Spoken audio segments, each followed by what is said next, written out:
Je m'appelle Camille, et cela fait plusieurs années que je suis mariée à Laurent. Notre relation n'est pas une romance de contes de fées, mais nous avons trouvé un équilibre qui nous convient. Laurent est un homme discret, absorbé par son travail, tandis que moi, je suis rêveuse, avide de découvertes et d'aventures. Notre maison, une charmante dépendance située derrière la résidence principale de son père, est souvent plongée dans un silence paisible, seulement troublé par le bruit de la pluie frappant les carreaux ou le froissement des pages de mes livres.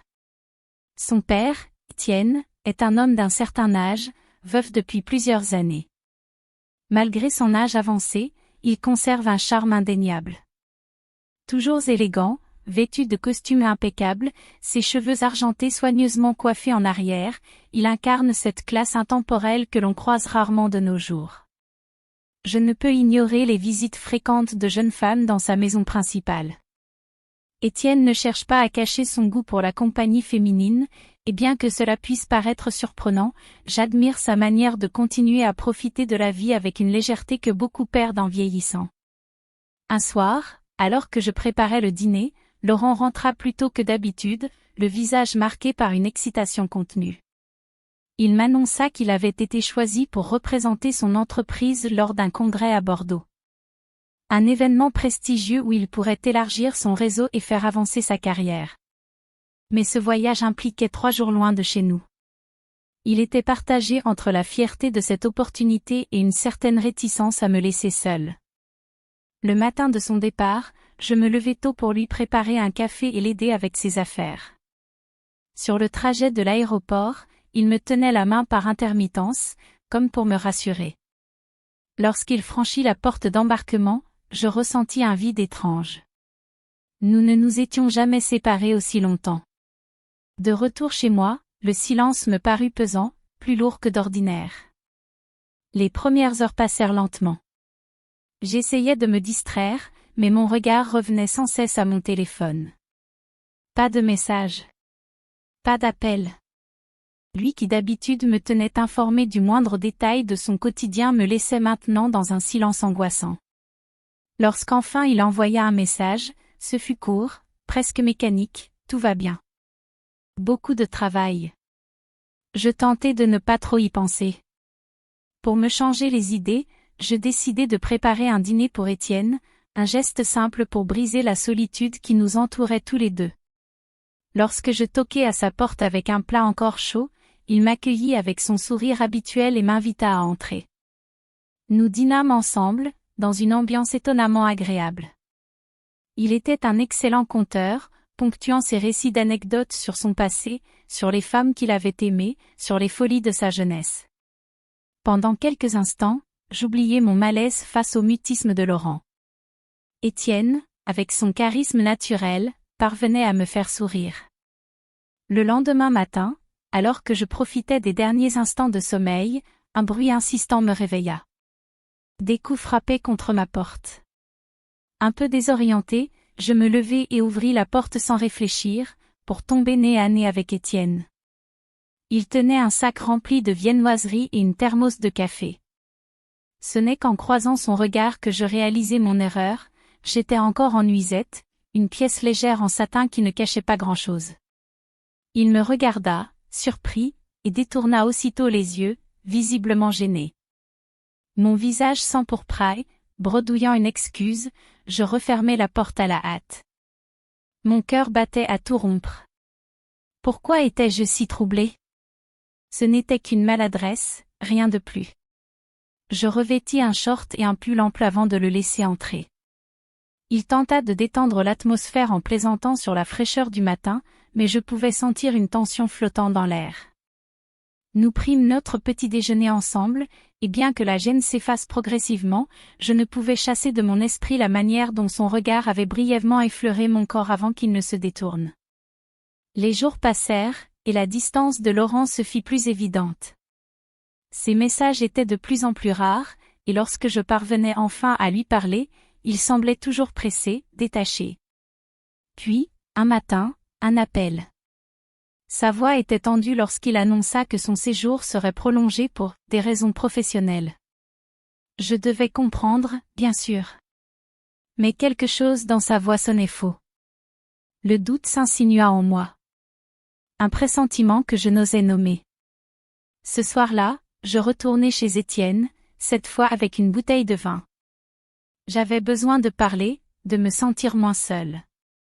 Il m'accueillit avec son sourire rassurant et, après quelques verres, la conversation dériva sur la fidélité, sur la solitude.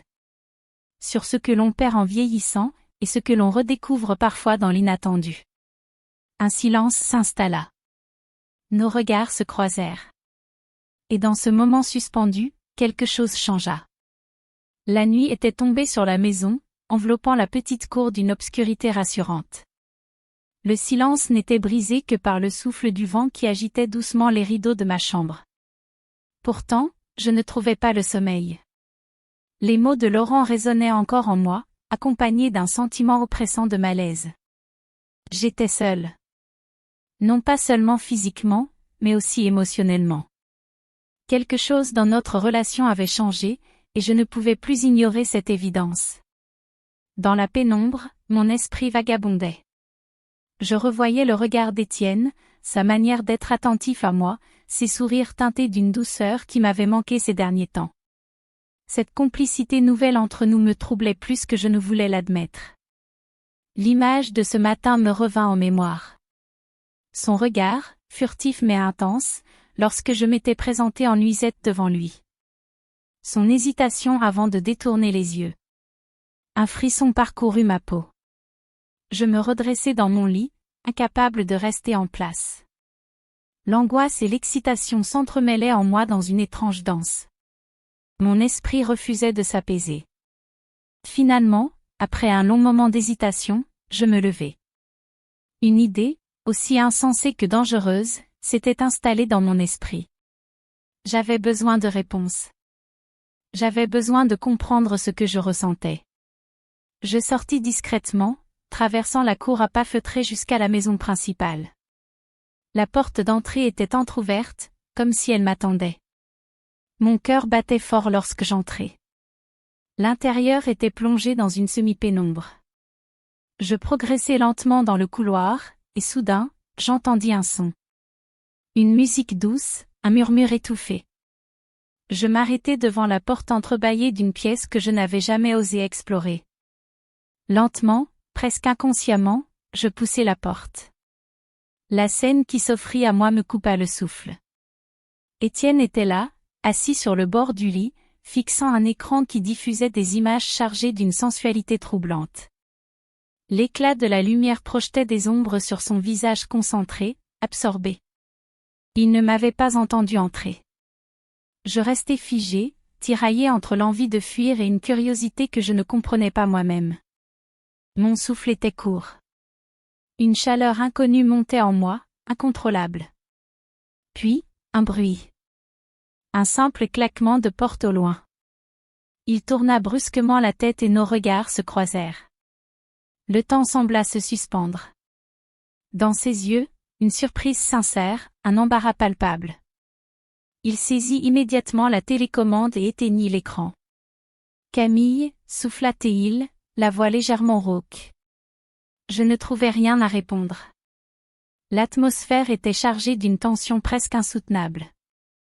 Il se leva, s'approcha de moi, hésitant. Je ne pensais pas que tu viendrais. J'avalai difficilement ma salive. Je n'ai pas pu dormir. Il hocha la tête lentement, analysant chacun de mes mouvements.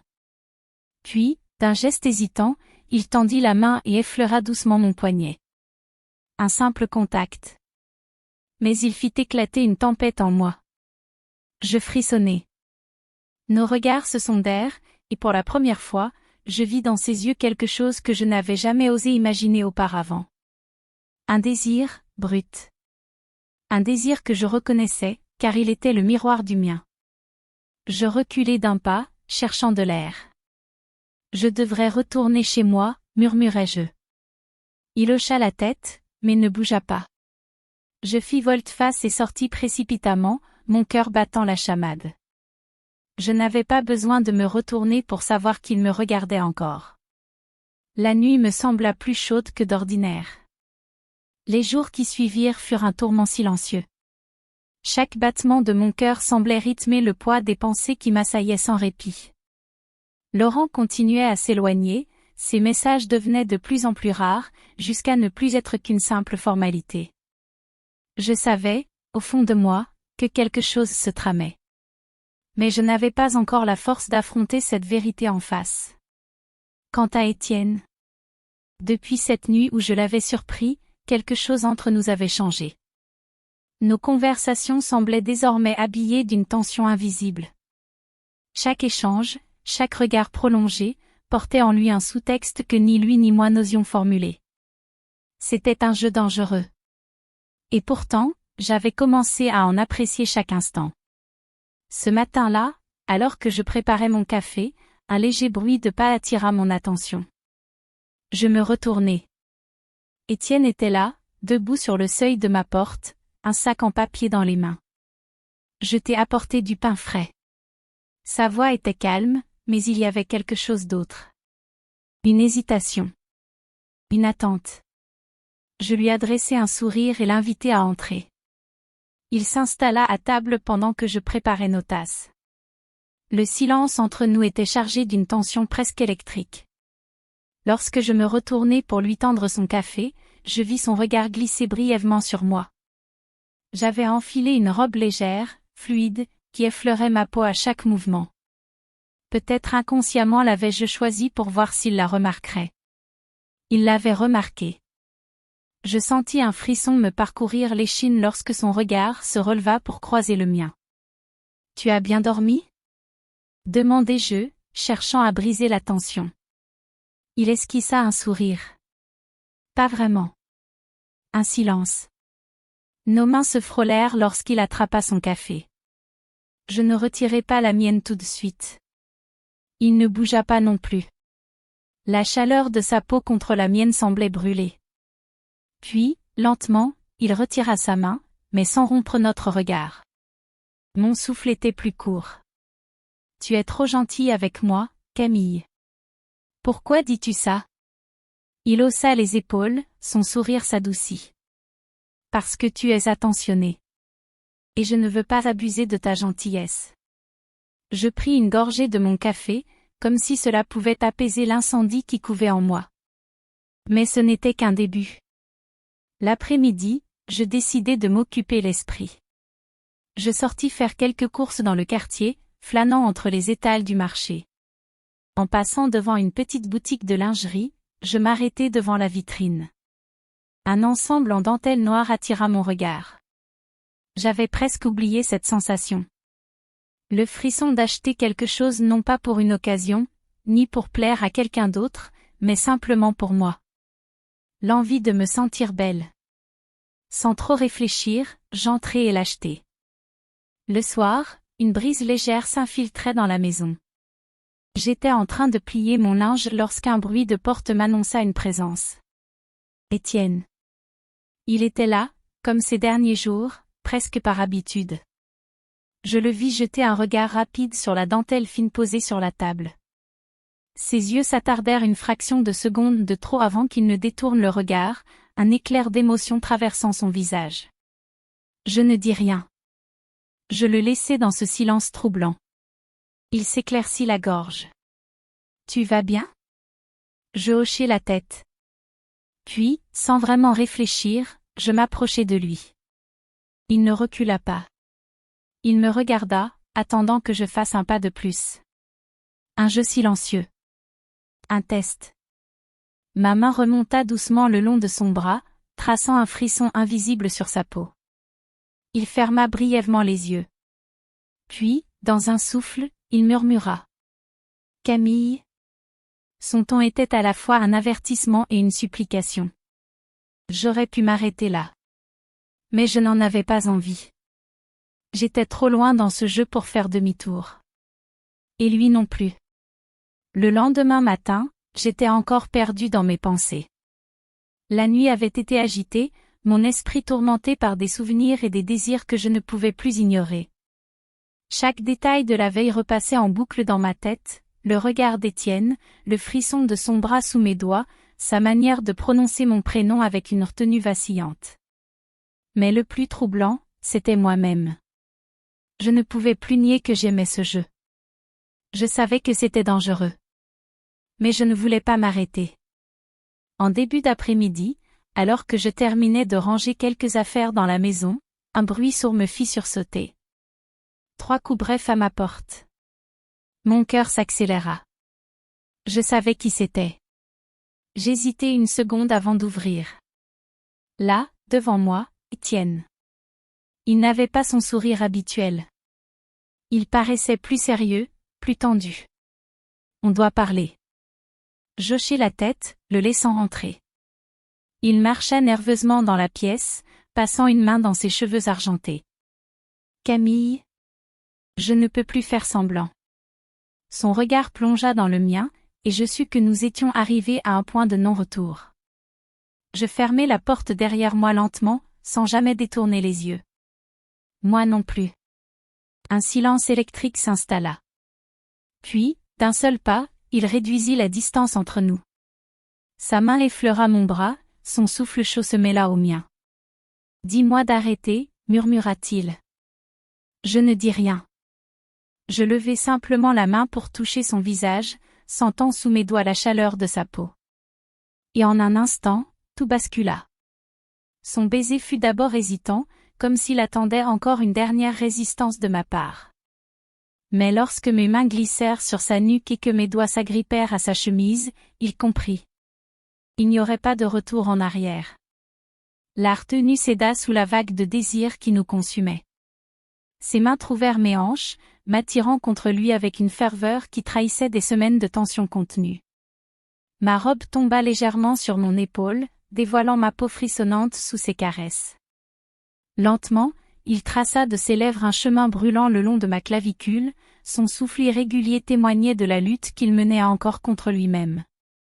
On ne devrait pas, souffla-t-il contre ma peau. Mais on va le faire quand même. Mon audace sembla l'enflammer davantage. Ses bras se refermèrent autour de moi, m'emportant dans une étreinte où plus rien d'autre n'existait. Le monde extérieur s'effaçait, tout ce qui comptait, c'était cette sensation d'abandon total, de découverte interdite. Mon souffle se mélangeait au sien, et chaque battement de cœur nous rapprochait encore plus. La passion était là, brute, incontrôlable. Et lorsqu'il murmura mon prénom entre 2 baisers, j'eus la certitude que rien ne serait plus jamais pareil. Plus tard, alors que la lumière déclinait doucement dans la pièce, nous étions allongés côte à côte. Nos corps encore frémissants, nos esprits égarés dans ce que nous venions de faire. Je sentais encore sa main sur ma peau, son souffle apaisé contre ma tempe. Je savais qu'à cet instant précis, je ne regrettais rien. Mais je savais aussi que ce n'était que le début du chaos. Car tôt ou tard, nous allions devoir affronter les conséquences. Et cette idée me glaçait autant qu'elle m'excitait. Les jours suivants furent à la fois exaltants et terrifiants. Chaque matin, en me réveillant, je me rappelais la chaleur d'Étienne contre ma peau, la manière dont il murmurait mon prénom, sa respiration brûlante effleurant ma nuque. Mais avec le jour revenait aussi la peur. Car Laurent allait rentrer. Et je ne savais pas encore comment affronter ce retour. Le matin de son arrivée, la tension était insupportable. Je me regardais dans le miroir, cherchant à lire dans mon propre reflet les traces de ma trahison. Avais-je changé? Pouvait-il voir sur mon visage ce que j'avais fait? Mon cœur battait furieusement dans ma poitrine lorsque j'entendis la porte s'ouvrir. Il était là.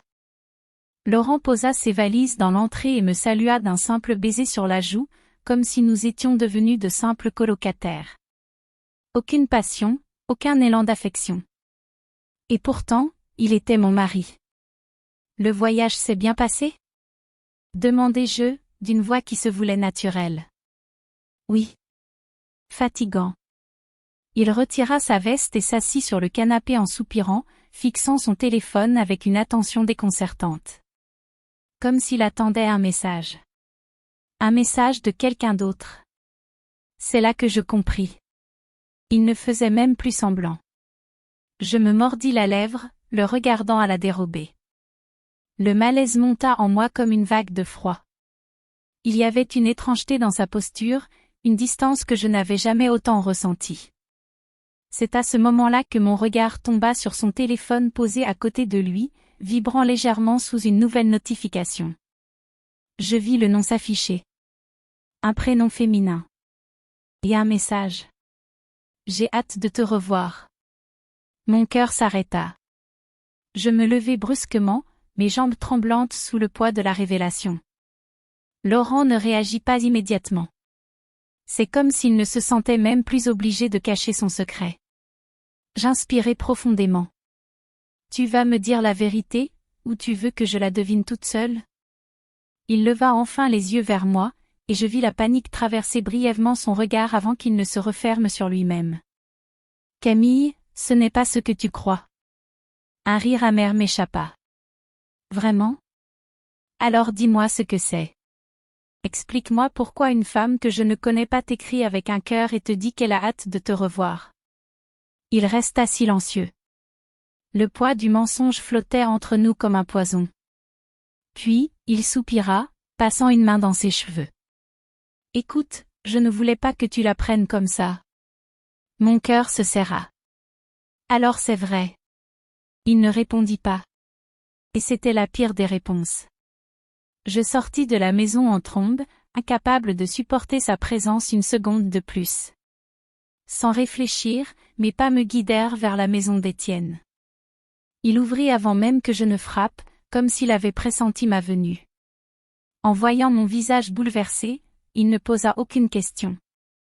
Il m'attira simplement contre lui, refermant ses bras autour de moi dans une étreinte qui était bien plus qu'un simple réconfort. C'était une promesse silencieuse. Que je n'étais pas seule. Que quelqu'un était là pour moi. Mes mains s'accrochèrent à sa chemise, mon corps tremblant contre le sien. Il m'a trompée, murmurai-je, la gorge serrée. Ses bras se resserrèrent encore plus. Je suis désolée, Camille. Je relevai les yeux vers lui, et à cet instant, je sus que j'avais déjà fait mon choix. Laurent m'avait perdue depuis longtemps. Mon avenir, aussi incertain soit-il, se trouvait ailleurs. Se trouvait ici. Se trouvait avec lui.